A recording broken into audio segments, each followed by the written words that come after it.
નમસ્કાર વિદ્યાર્થી મિત્રો, આજના આ સેશનમાં આપનું હાર્દિક સ્વાગત છે। આજે પણ આપણે કુલ ખર્ચની પદ્ધતિ તેમજ કૌટુંબિક અંદાજપત્રની પદ્ધતિથી સંયુક્ત દાખલાનો અભ્યાસ કરીશું। અહીંયા આપણી સમક્ષ એક પ્રશ્ન રજૂ છે। કોઈ એક વિસ્તારના કામદારોના સમૂહ માટે બળતણ ખર્ચની વિગતો નીચે મુજબ છે।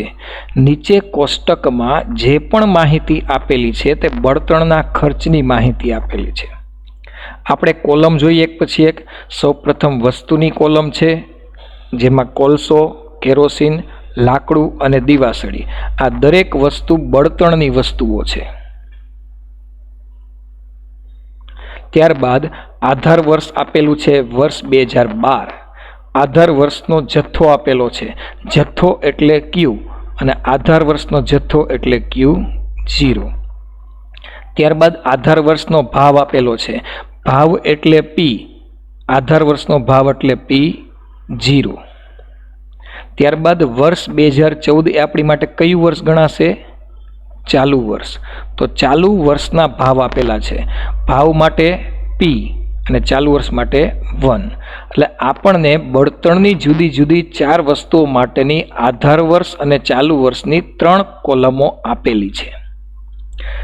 હજુ ત્યારબાદ નીચે માહિતી આપેલી છે તે આપણે ધ્યાનથી જોઈએ। ત્યારબાદ કહેવામાં આવ્યું છે, આ માહિતી પરથી બળતણ ખર્ચના સમૂહનો સૂચક આંક તૈયાર કરો। તો સૌપ્રથમ આપણે બળતણના સમૂહનો સૂચકાંક તૈયાર કરવાનો છે।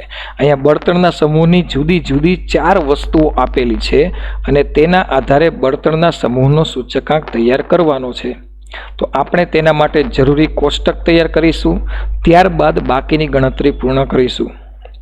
સૌપ્રથમ આપણે વસ્તુની કોલમ આપેલી છે, એટલે કોષ્ટકમાં વસ્તુની કોલમ તૈયાર થશે। ત્યારબાદ Q0 ની કોલમ આપેલી છે, તો Q0 ની કોલમ તૈયાર કરીશું। તેની કિંમત છે 5, 20, 5 અને 10। ત્યારબાદ P0 ની કોલમ તૈયાર આપેલી છે, જેની કિંમત છે 25, 40, 22 અને 0.90। ત્યારબાદ P1 ની કોલમ આપેલી છે, જેની કિંમતો છે 30, 45, 25 અને 1। હવે આ માહિતીને આધારે આપણે બળતણ ખર્ચના સમૂહનો સૂચકાંક તૈયાર કરવાનો છે। પરંતુ વિદ્યાર્થી મિત્રો, અહીંયા કોઈ સ્પષ્ટતા કરવામાં નથી આવી કે બળતણના સમૂહનો સૂચકાંક કઈ પદ્ધતિથી ગણવાનો છે। આપણી પાસે જુદી જુદી 2 પદ્ધતિ છે, કુલ ખર્ચની રીત અને કૌટુંબિક અંદાજપત્રની રીત। જો કૌટુંબિક અંદાજપત્રની પદ્ધતિથી બળતણના ખર્ચનો સૂચકાંક મેળવવો હોય તો આપણે મુખ્ય 3 કોલમો તૈયાર કરવી પડે। સૌપ્રથમ સૂચકાંક I ની કોલમ, ત્યારબાદ ભાર W ની કોલમ અને ત્યારબાદ બંનેનો ગુણાકાર એટલે કે IW ની કોલમ। 3 કોલમો તૈયાર કરવી પડશે। જ્યારે આ દાખલો જો હું કુલ ખર્ચની રીતથી તૈયાર કરું, કુલ ખર્ચની પદ્ધતિથી બળતણના સમૂહનો સૂચકાંક તૈયાર કરવામાં આવે તો ફક્ત 2 જ કોલમો તૈયાર કરવી પડે છે। તેથી આપણે સરળ ગણતરી માટે કુલ ખર્ચની પદ્ધતિથી બળતણના ખર્ચનો સૂચકાંક મેળવીશું। તો બળતણના ખર્ચનો સૂચકાંક મેળવવા આપણે સૂત્ર આવશે, બળતણના સમૂહનો સૂચકાંક બરાબર, વિદ્યાર્થી મિત્રો, આપણે કુલ ખર્ચની પદ્ધતિથી સૂચકાંક મેળવવો હોય તો આપણી પાસે જુદા જુદા 2 સૂત્રો છે। એક સૂત્ર જે લાસ્પેર પર આધારિત છે, લાસ્પેર જેવું છે, અને બીજું સૂત્ર પાસે જેવું છે। બંનેમાંથી કોઈ પણ એક સૂત્ર આપેલ માહિતી અનુસાર પસંદ કરવું પડશે। કયા સૂત્રનો ઉપયોગ કરવો તે તમને કયા સમયનો જથ્થો આપેલો છે તેના પર આધાર રાખે છે। અહીંયા આપણી પાસે આધાર વર્ષનો જથ્થો આપેલો છે અને જ્યારે આધાર વર્ષનો જથ્થો આપેલો હોય ત્યારે લાસ્પેર જેવું સૂત્ર કામ લાગશે। તેથી સૂત્ર આવશે સિગ્મા P1 Q0 છેદમાં સિગ્મા P0 Q0 ગુણ્યા 100. તો હવે આપણે આ સૂત્ર પ્રમાણે બળતણના ભાવનો સૂચકાંક મેળવવો છે. તો તેના માટે આપણે મુખ્ય બે કોલમો તૈયાર કરવી પડશે. અંશની ગણતરી માટે કોલમ આવશે P1 Q0 અને છેદની કિંમત માટે કોલમ આવશે P0 Q0. તો આપણે ક્રમશઃ બંને કોલમો તૈયાર કરીએ. સૌપ્રથમ P1 Q0 ની કોલમ તૈયાર કરવા આ P1 અને Q0 બંનેનો ગુણાકાર કરીશું. એટલે કે 5 ગુણ્યા 30 બરાબર 150. ત્યારબાદ 20 ગુણ્યા 45 બરાબર 900. 5 ગુણ્યા 25 બરાબર 125. 10 ગુણ્યા 1 બરાબર 10. ત્યારબાદ તેનો સરવાળો કરવાથી કિંમત મળશે 1185, જેને સંકેતમાં કહેવાશે સિગ્મા P1 Q0. ત્યારબાદ P0 Q0 ની કોલમ તૈયાર કરીશું. તેની માટે P0 અને Q0 બંને કોલમોનો ગુણાકાર થશે. 5 ગુણ્યા 25 એટલે કે 125. 20 ગુણ્યા 40 એટલે કે 800. 5 ગુણ્યા 22 એટલે કે 110. 10 ગુણ્યા 0.9 એટલે કે 9. ત્યારબાદ તેનો સરવાળો કરવાથી આપણને જવાબ મળશે 1044. P0 Q0 ના સરવાળાને કહેવાશે સિગ્મા P0 Q0. હવે ક્રમશઃ બંને કિંમતો આપણે તેમાં મૂકતા જઈએ સૂત્રમાં. તો અંશમાં આવશે સિગ્મા P1 Q0 ની કિંમત 1185. છેદમાં સિગ્મા P0 Q0 ની કિંમત 1044 ગુણ્યા 100. ગુણાકાર અને ભાગાકારનું સાદુરૂપ આપવાથી આપણને જવાબ મળશે 113.51. તો વિદ્યાર્થી મિત્રો, આપણે સૌ પ્રથમ બળતણના સમૂહનો સૂચકાંક મેળવ્યો છે 113.51. પરંતુ અહીંયા દાખલાની ગણતરી પૂર્ણ થતી નથી. હજુ આપણને રકમમાં બીજી માહિતી આપેલી છે. આપણે અહીંયા સુધીનો દાખલો પૂર્ણ કર્યો. તો હવે આગળની માહિતી જોઈએ. આગળ કહેવામાં આવ્યું છે કે જો ખોરાક, કપડાં, ઘરભાડું અને પરચુરણ સમૂહ પાછળ ખર્ચ વર્ષ 2012 કરતાં વર્ષ 2014માં એટલે કે આધાર વર્ષ કરતાં ચાલુ વર્ષમાં અનુક્રમે 3, 2.5, 4.5 અને 3.25 ગણા થયા હોય, તો અહીંયા હવે આપણને 4 જુદા જુદા ખર્ચાઓ, ખોરાક, કપડાં, ઘરભાડું અને પરચુરણ સમૂહ, 4 જુદા જુદા ખર્ચાઓમાં આધાર વર્ષની સરખામણીએ ચાલુ વર્ષમાં કેટલા ગણા ફેરફારો થયા છે તેની માહિતી આપેલી છે.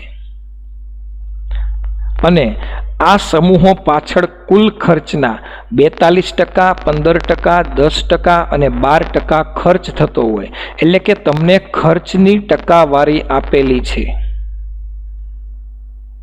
તો કામદારોના જીવન નિર્વાહ ખર્ચનો સૂચકાંક તૈયાર કરો. સૌ પ્રથમ આપણે બળતણના સમૂહનો સૂચકાંક તૈયાર કર્યો, પણ હવે આપણે જીવન નિર્વાહ ખર્ચનો સૂચકાંક તૈયાર કરવાનો છે. આપણે જાણીએ છીએ કે જીવન નિર્વાહ ખર્ચના સૂચકાંકમાં વસ્તુની યાદીને મુખ્યત્વે 5 ભાગોમાં વહેંચવામાં આવી છે. એક ખોરાક, કપડાં, ઘરભાડું, પરચુરણ અને બળતણ. આ 5 વસ્તુના સૂચકાંકનો સામાન્ય સૂચકાંક મેળવીએ ત્યારે આપણને જીવન નિર્વાહ ખર્ચનો સૂચકાંક મળશે. તો જો રકમને ધ્યાનથી સમજવામાં આવે તો આ દાખલા ગણવાનો મુખ્ય હેતુ હતો જીવન નિર્વાહ ખર્ચનો સૂચકાંક મેળવવાનો. આપણે મુખ્ય હેતુ જીવન નિર્વાહ ખર્ચનો સૂચકાંક મેળવવો છે, જેમાં 5 ખર્ચાઓનો સમાવેશ થાય છે. પરંતુ તે 5 ખર્ચાઓમાંથી પ્રથમ 4 ખર્ચાઓના સૂચકાંકની માહિતી તમને ફકરામાં આપેલી હતી, જેમાં કેટલા ગણો ફેરફાર થયો છે તેની માહિતી આપેલી છે. પરંતુ બળતણના સમૂહમાં કેટલો ફેરફાર થયો તેની માહિતી ફકરામાં આપેલી ન હતી. જ્યાં સુધી 5 વસ્તુના સૂચકાંક આપણી પાસે ન હોય ત્યાં સુધી જીવન નિર્વાહ ખર્ચનો સૂચકાંક મેળવી શકાતો નથી. તેથી સૌપ્રથમ આપણે જીવન નિર્વાહ ખર્ચનો સૂચકાંક મેળવવા બળતણના સમૂહનો સૂચકાંક મેળવવો જરૂરી હતો. અને તે બળતણના સમૂહનો સૂચકાંક મેળવવા માટે જ આપણને ઉપરના કોષ્ટકમાં બળતણના સમૂહની માહિતી આપેલી હતી. ફરીથી એકવાર વિદ્યાર્થી મિત્રો હું સમજાવું છું, ખાસ ધ્યાનથી સમજજો. જો દાખલો સમજાઈ ગયો કઈ રીતે ગણતરી કરવાની છે તો તમને આ દાખલો ભૂલાઈ શકે એમ નથી. બાકી ગોખવાથી આ દાખલાનું કોઈ સોલ્યુશન નથી. આ દાખલો ગણવાનો આપણો મુખ્ય હેતુ શું છે? જીવન નિર્વાહ ખર્ચનો સૂચકાંક મેળવવું. જીવન નિર્વાહ ખર્ચનો સૂચકાંક મેળવવા માટે મુખ્ય કેટલી વસ્તુઓનો સૂચકાંકની જરૂર પડે? 5 વસ્તુઓના સૂચકાંકની. ખોરાક, કાપડ, ભાડું, પરચુરણ અને બળતણ. જો 5 વસ્તુના સૂચકાંકની માહિતી આપણી પાસે હોય તો જ આપણે જીવન નિર્વાહ ખર્ચનો સૂચકાંક મેળવી શકીએ છીએ. પરંતુ ફકરામાં ફક્ત 4 જ વસ્તુના સૂચકાંકની માહિતી આપેલી હતી. બળતણના સમૂહની માહિતી આપેલી ન હતી. તેથી જ્યાં સુધી બળતણના સમૂહનો સૂચકાંક ન મળે ત્યાં સુધી જીવન નિર્વાહ ખર્ચનો સૂચકાંક મળવાનો નથી. તેથી સૌપ્રથમ આપણે બળતણના સમૂહનો સૂચકાંક મેળવવો પડે અને તે મેળવવા માટે આપણે જરૂરી બળતણને સંબંધિત માહિતી આપેલી હતી. તેથી સૌપ્રથમ આપણે બળતણના સમૂહનો સૂચકાંક તૈયાર કર્યો અને જેનું મૂલ્ય મળે છે 113.51. તો હવે આપણે ફકરા પરથી અન્ય 4 વસ્તુનો સૂચકાંક મેળવી અને બળતણના સૂચકાંકનો ઉપયોગ કરીને જીવન નિર્વાહ ખર્ચનો સૂચકાંક મેળવીશું.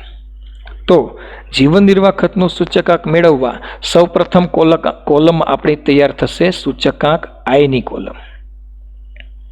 તો ફરીથી ઉપરના ફકરાની વિગતો વાંચીએ.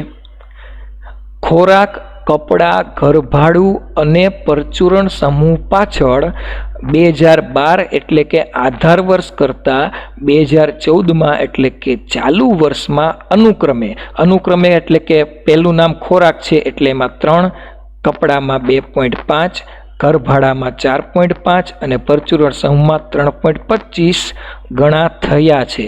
એટલે આટલા ગણા ફેરફાર થયો છે. આધાર વર્ષની સરખામણીએ ચાલુ વર્ષમાં જે ફેરફાર સૂચવતો હોય તે માહિતી પરથી હંમેશા સૂચક આંક તૈયાર થાય. કારણ કે સૂચક આંક એ આધાર વર્ષની સરખામણીએ ચાલુ વર્ષમાં થતા ફેરફારોની માહિતી દર્શાવે છે.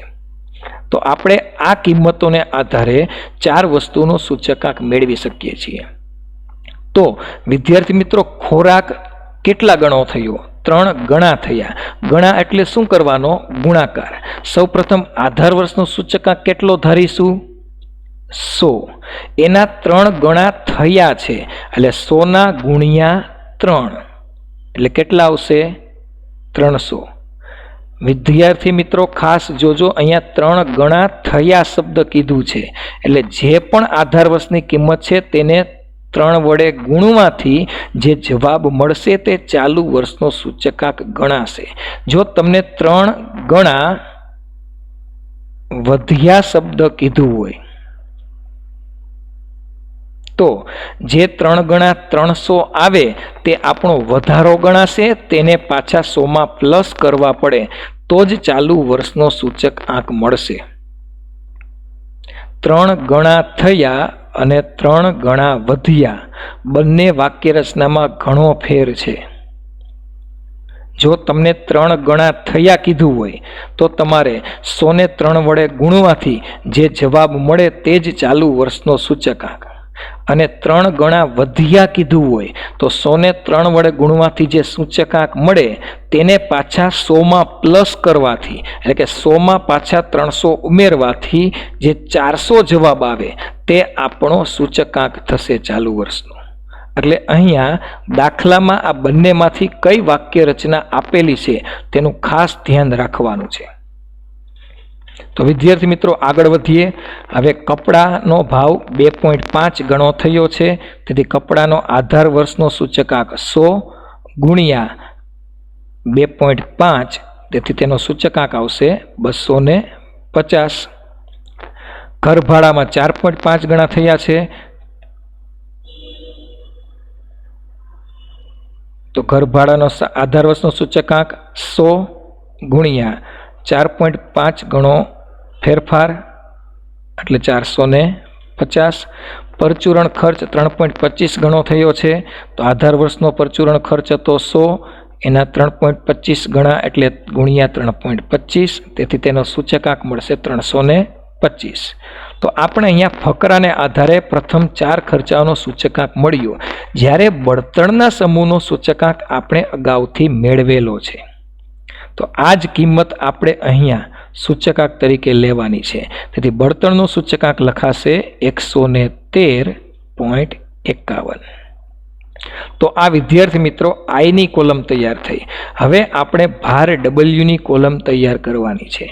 તેને સંબંધિત માહિતી પણ ઉપર રકમમાં આપેલી છે.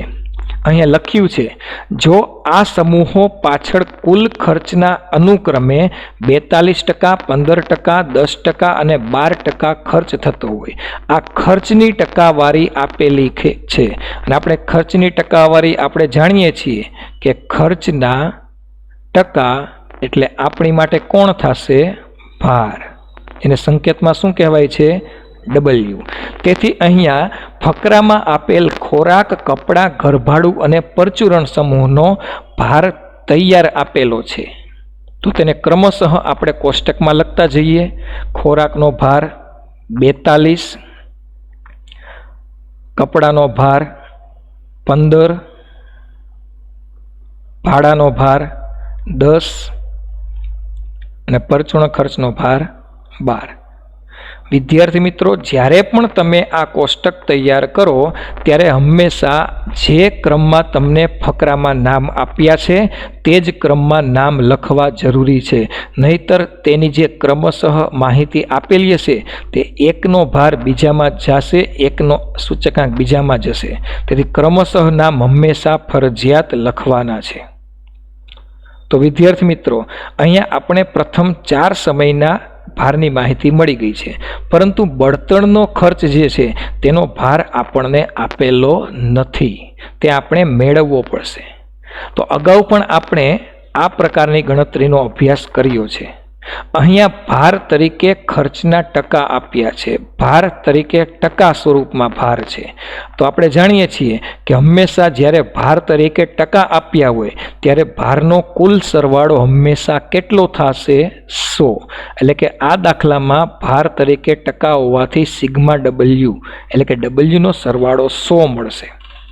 તો આ 100માંથી હું પ્રથમ 4 વસ્તુના ભારની બાદબાકી કરું તો મને બળતણના ખર્ચનો ભાર મળશે.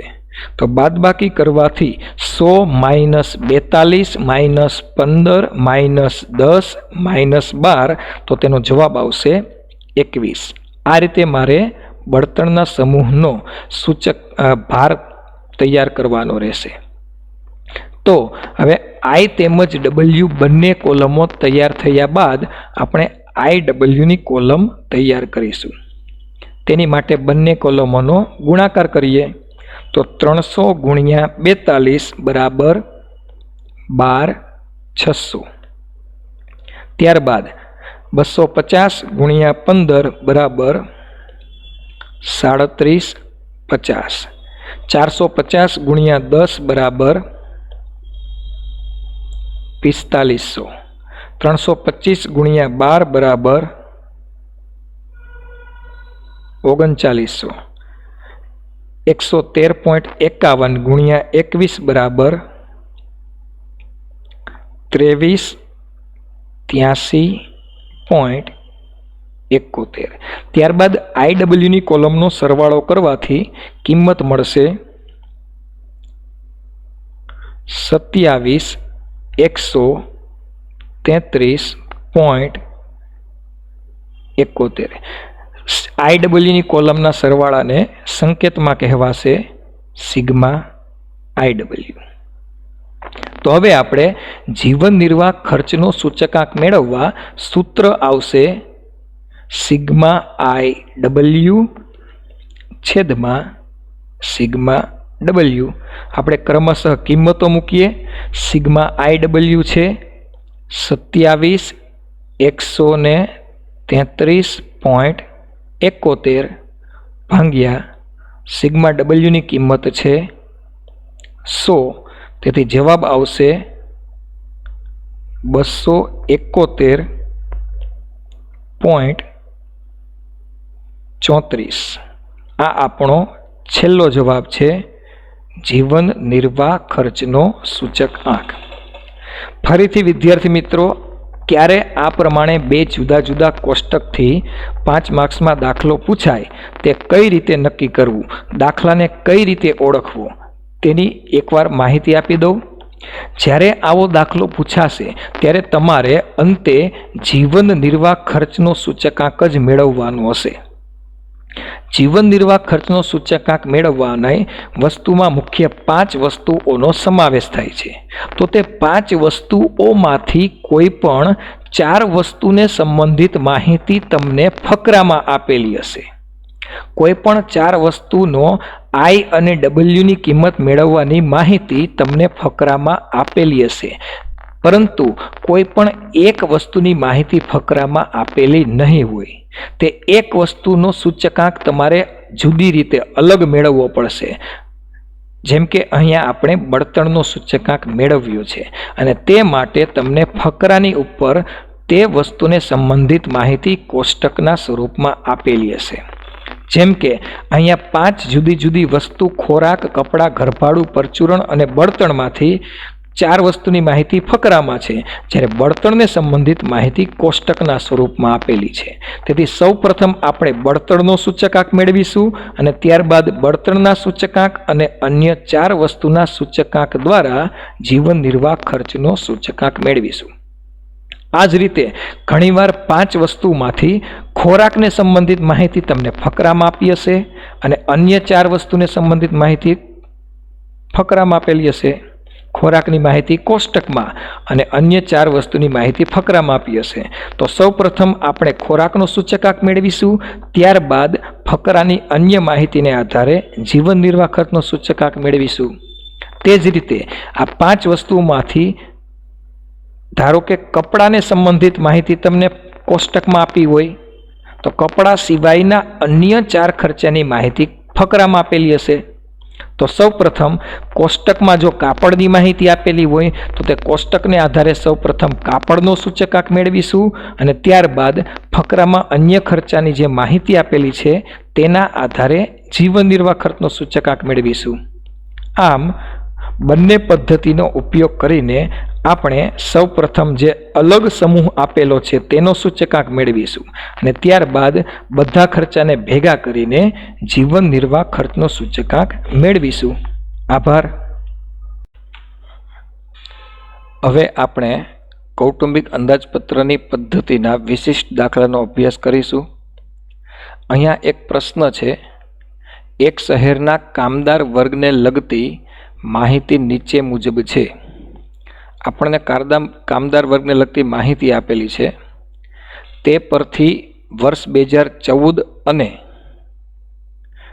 વર્ષ 2015 માટેના સામાન્ય સૂચકાંક શોધો.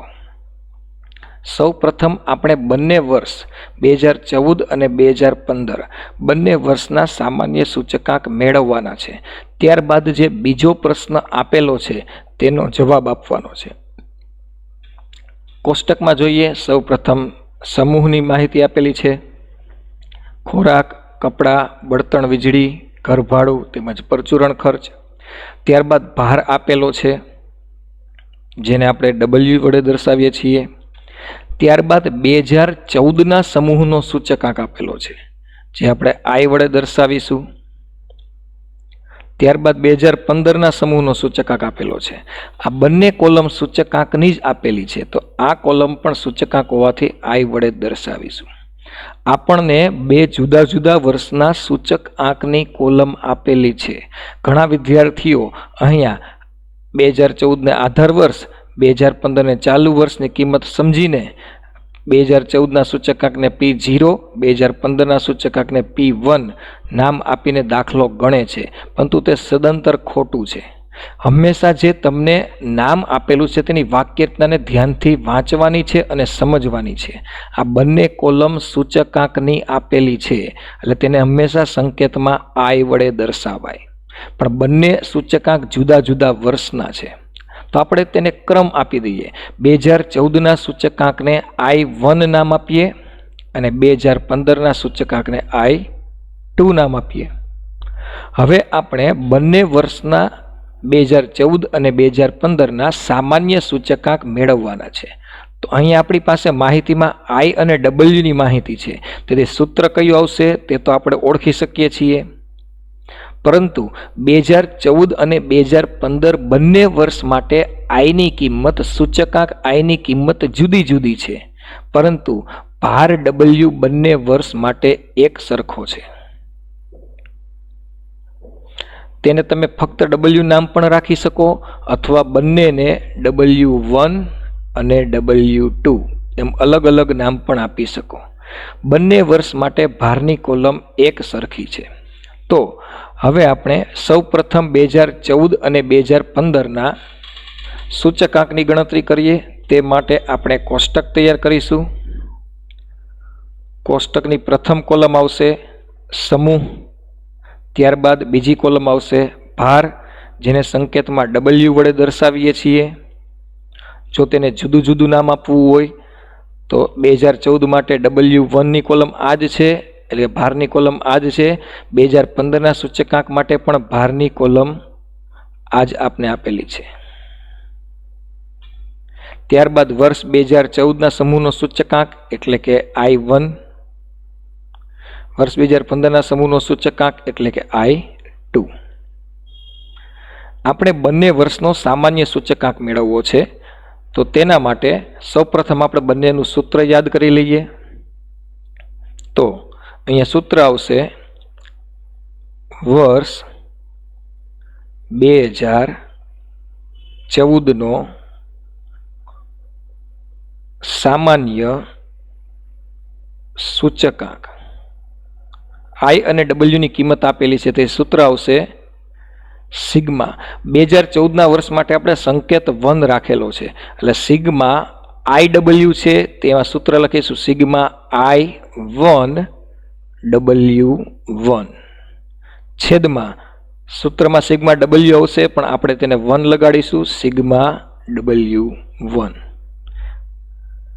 તે જ રીતે આપણે 2015નો સૂચકાંક પણ મેળવવાનો છે, તો આપણે લખીશું વર્ષ 2015નો સામાન્ય સૂચકાંક બરાબર 2015ના વર્ષ માટે સંકેત 2 લગાડવાનો છે, અનુગ 2 લગાડવાનો છે. તેથી સૂત્ર આવશે સિગ્મા I2 W2 છેદમાં સિગ્મા W2. વિદ્યાર્થી મિત્રો, અહીંયા બંને સૂત્ર કૌટુંબિક અંદાજપત્રની પદ્ધતિના જ છે, પરંતુ આપણે બંને વર્ષના સૂચકાંક I અને W ને જુદા જુદા દર્શાવવા માટે તેને 2014ના વર્ષ માટે I અને W ને 1 લગાડવામાં આવેલ છે, અને 2015ના વર્ષ માટે I અને W ને 2 વડે દર્શાવવામાં આવેલ છે. તો સૂચકાંક મેળવવા આપણે સિગ્મા W1 અને સિગ્મા W2 ની જરૂર પડશે, જે બંને માટે એક જ કોલમ છે. તો સૌપ્રથમ તેનો સરવાળો કરીએ તો તેનો સરવાળો આવે છે 100. 2014ના વર્ષ માટે સિગ્મા W1 100 અને 2015ના વર્ષ માટે પણ સિગ્મા W2 ની કિંમત 100. ત્યારબાદ 2014ના વર્ષ માટે સિગ્મા I1W1ની જરૂર છે. જો સિગ્માને દૂર કરી દઉં તો મને કોલમનું નામ મળશે. તો મારે 2014નો સૂચકાંક મેળવવા માટે કોલમ તૈયાર કરવી પડશે I1W1. તેવી રીતે 2015ના વર્ષ માટે કોલમ તૈયાર કરવી પડશે I2W2. તો સૌપ્રથમ આપણે I1W1 નો કોલમ તૈયાર કરીશું, એટલે કે આ I1 અને આ W1 આ બંને કોલમોનો ગુણાકાર કરીશું. 48 ગુણ્યા 210 બરાબર 10,080. 18 ગુણ્યા 220 બરાબર 3960. 8 ગુણ્યા 210 બરાબર 1680. 12 ગુણ્યા 200 બરાબર 2400. 14 ગુણ્યા 210 બરાબર 2940. તો તેના સરવાળાને કિંમત આવશે 21,060. I1W1ના સરવાળાને સંકેતમાં કહેવાશે સિગ્મા I1W1. આ જ રીતે વિદ્યાર્થી મિત્રો આપણે I2W2ની કોલમ તૈયાર કરીશું. તેના માટે I2ની કિંમત અને W2ની કિંમત એટલે આ બંને કોલમોનો આપણે ક્રમશઃ ગુણાકાર કરીશું. તો સૌ પ્રથમ 48 ગુણ્યા 230 બરાબર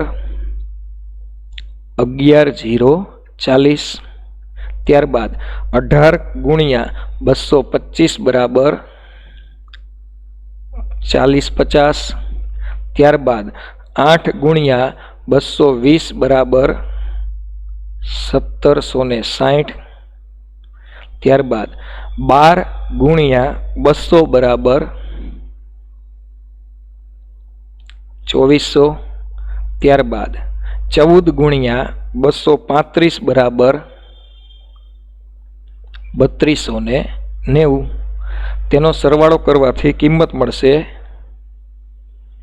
22,540. I2W2ના સરવાળાને સંકેતમાં કહેવાશે સિગ્મા I2W2. તો વિદ્યાર્થી મિત્રો આપણે જરૂરી ગણતરીનું કોષ્ટક તૈયાર થઈ ગયું છે. હવે આપણે ક્રમશઃ કિંમત બંને સૂત્રમાં મૂકતા જઈએ. તો સિગ્મા I1W1ની કિંમત છે 21,060 ભાગ્યા સિગ્મા W1ની કિંમત છે 100. તો બંનેનો ભાગાકાર કરવાથી વર્ષ 2014નો સામાન્ય સૂચકાંક મળશે 210.60 અથવા ફક્ત 210.6 લખો તો પણ ચાલશે. હવે 2015નો સૂચકાંક મેળવવા કિંમતો મૂકીએ.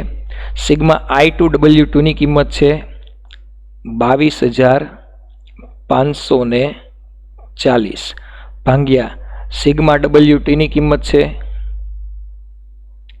100 બરાબર ભાગાકાર કરવાથી 2015નો સામાન્ય સૂચકાંક મળશે 225.40. તો સૌ પ્રથમ પ્રશ્નનો જવાબ આપણો પૂર્ણ થયો. આપણે 2014 અને 2015 બંને વર્ષના સામાન્ય સૂચકાંક મેળવી લીધા. હવે આપણે પ્રશ્ન નંબર 2 ને ધ્યાનથી જોઈએ. વિદ્યાર્થી મિત્રો ખૂબ જ ધ્યાનપૂર્વક પ્રશ્ન સમજવો પડે એમ છે, તો જ આગળની ગણતરી સમજાય એમ છે. અગાઉ આપણે કીધું છે કે આ કામદારોના વર્ષ 2015ના વેતનમાં, એટલે જ્યારે વર્ષ 2015નું વેતન કામદારોને આપવું છે તેમાં 5% વધારો કરવામાં આવે. એટલે કે વર્ષ 2014માં જે તેનું વેતન હતું તેમાં 5% વધારો કરી અને 2015નું વેતન નક્કી કરવામાં આવે. તો તેમનું જીવન ધોરણ ટકાવી રાખવા માટે આ વેતન વધારો પૂરતો છે કે નહીં? વિદ્યાર્થી મિત્રો આપણે જાણીએ છીએ કે દર વર્ષે મોંઘવારી વધતી જાય છે, તેથી લોકોનો જીવન નિર્વાહ કરવાનો ખર્ચ પણ વધતો જાય છે. તો તેના કારણે દર વર્ષે જે તે કંપની કે સંસ્થાઓ પોતાના કામદારોના વેતનમાં વધારો કરતી હોય છે. પરંતુ જે કંપની અને સંસ્થા માટે સૌથી મહત્વનો પ્રશ્ન છે કે કામદારોના વેતનમાં કેટલો વધારો કરવો. આ વર્ષે તે કંપનીએ કામદારના વેતનમાં 5% વધારો કરવાનું નક્કી કર્યું છે. પરંતુ તેને જાણવું છે કે આ વેતન વધારો તે કામદારોને જીવન ધોરણ ટકાવી રાખવા માટે પૂરતો હશે કે નહીં હોય. અગાઉ પણ આપણે આ જીવન ધોરણ ટકાવવું કોને કહેવાય તેની માહિતી મેળવી હતી. જીવન ધોરણ ટકાવવું ક્યારે કહેવાય કે જ્યારે આવકનો વધારો અને ખર્ચનો વધારો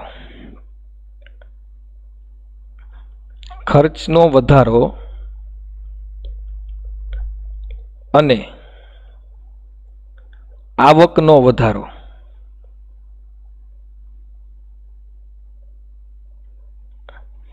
સરખો હોય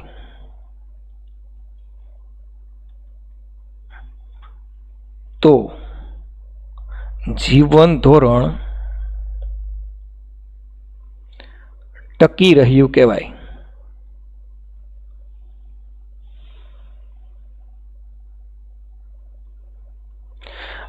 જે તે કુટુંબનો ખર્ચનો વધારો અને આવકનો વધારો સરખો હોય તો જીવન ધોરણ ટકી રહ્યું કહેવાય.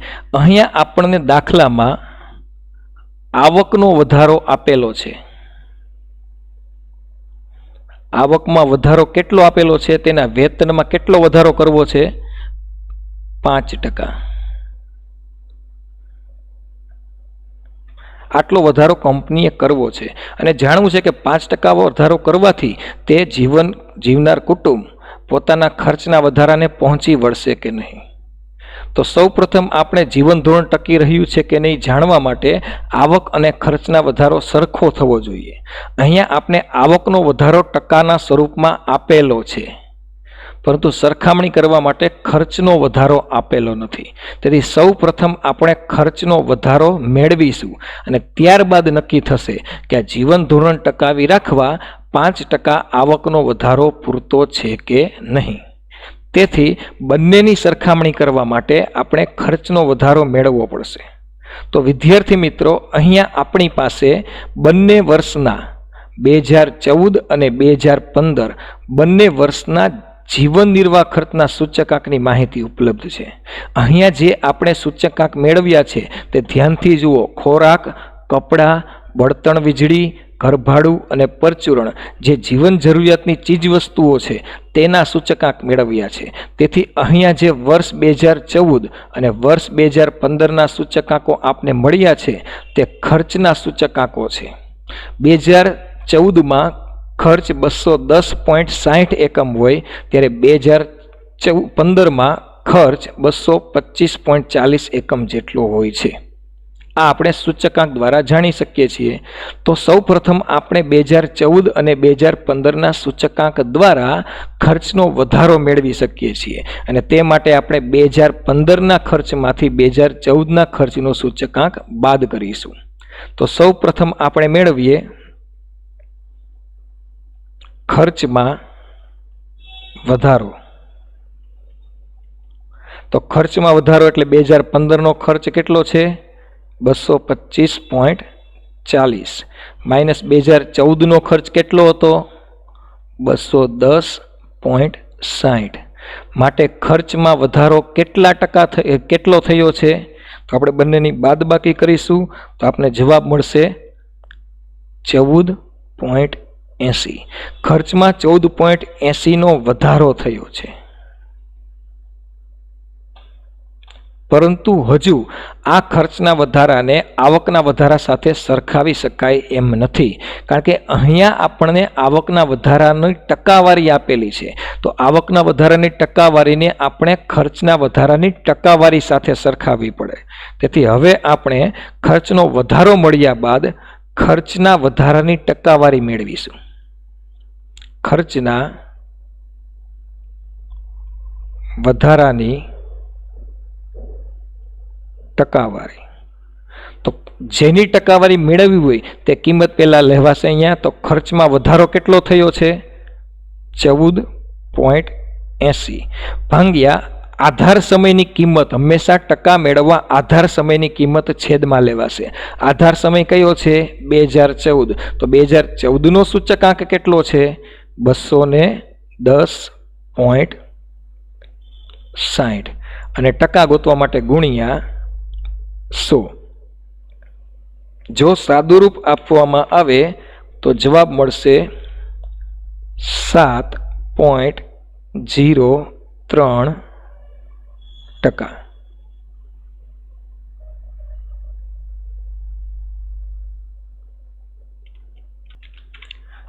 તો વિદ્યાર્થી મિત્રો, ફરીથી આ દાખલાના પ્રશ્નને જોઈએ અને અંતે જવાબ નક્કી કરીએ. આ પ્રકારનો દાખલો ક્યારે આવશે? જ્યારે તમને ભારની એક જ કોલમ આપેલી હોય અને બે જુદા જુદા વર્ષના સૂચકાંક આઈની કોલમ આપેલી હોય. ભારની એક કોલમ અને સૂચકાંકની બે જુદા જુદા વર્ષની બે કોલમ આપેલી હોય ત્યારે આ પ્રકારે દાખલો ગણવાનો રહેશે. આ રીતે તમે દાખલાને ઓળખી શકો છો અને યાદ રાખી શકો છો. સૌપ્રથમ તમને દાખલામાં જે બંને વર્ષના સૂચકાંકો આપેલા છે તે બંને વર્ષના સૂચકાંકોના સામાન્ય સૂચકાંક મેળવવાના હશે. જેમ કે અહીંયા 2014 અને 2015ના જુદી જુદી વસ્તુના સૂચકાંકો આપેલા છે. તો તેના પરથી સૌપ્રથમ 2014 અને 2015 બંનેના સામાન્ય સૂચકાંક મેળવવાના રહેશે. બંને માટે આઈની કિંમત જુદી જુદી છે, તેથી આપણે તેને નામ આપી દીધું છે I1 અને I2. જ્યારે બંને વર્ષ માટે ભાર એક સરખો રાખવામાં આવેલ છે, તેથી પ્રથમ વર્ષ 2014ના ભારને W1 અને 2015ના ભારને W2 નામ આપીશું. પરંતુ બંને W1 અને W2 બંને એક જ કિંમત દર્શાવે છે.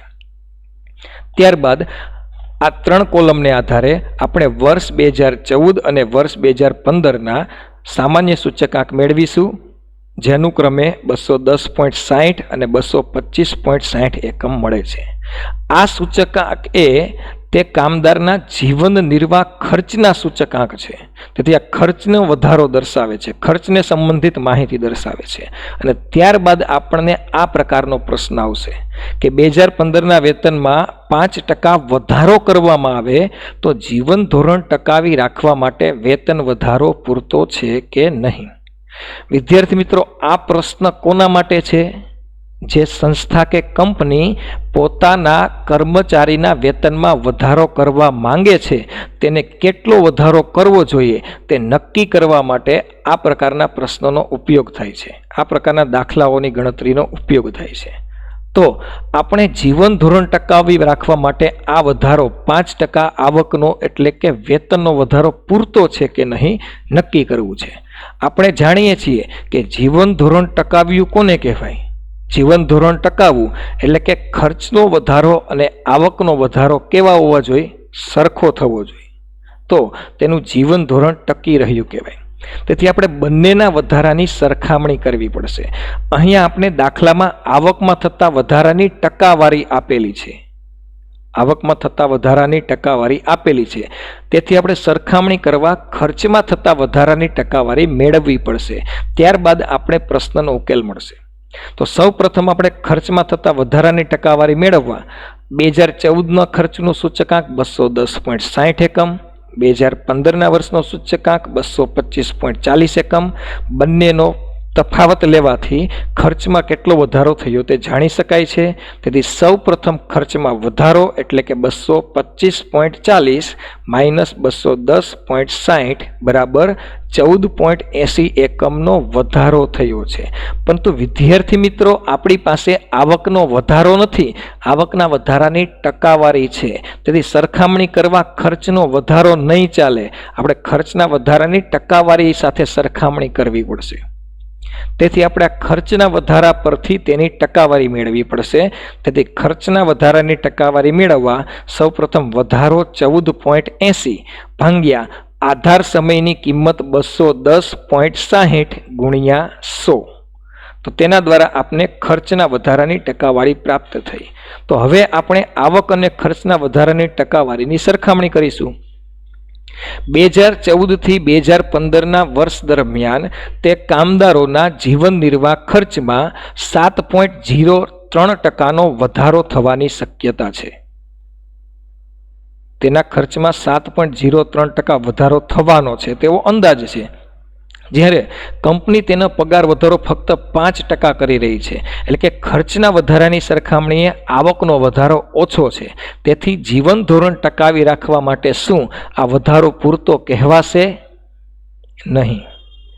જો ખર્ચના વધારા કરતાં આવકનો વધારો વધુ હોય અથવા તેના જેટલો હોય, 7.03 ખર્ચનો વધારો છે તેટલો જ આવકનો વધારો થાય અથવા તેના કરતાં આવકનો વધારો વધુ હોય તો તેનું જીવન ધોરણ ટકી રહ્યું કહેવાય. પરંતુ અહીંયા ખર્ચના વધારા કરતાં આવકનો વધારો ઓછો છે, તેથી જીવન ધોરણ ટકી રહેશે નહીં.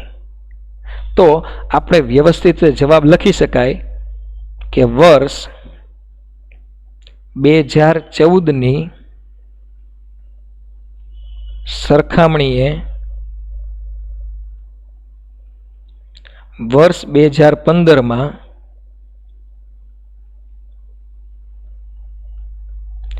,5% વેતન વધારો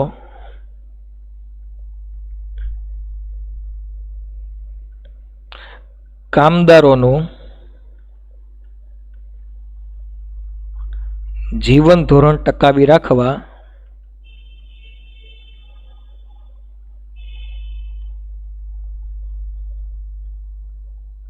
માટે પૂરતો નથી. આભાર. Thank you.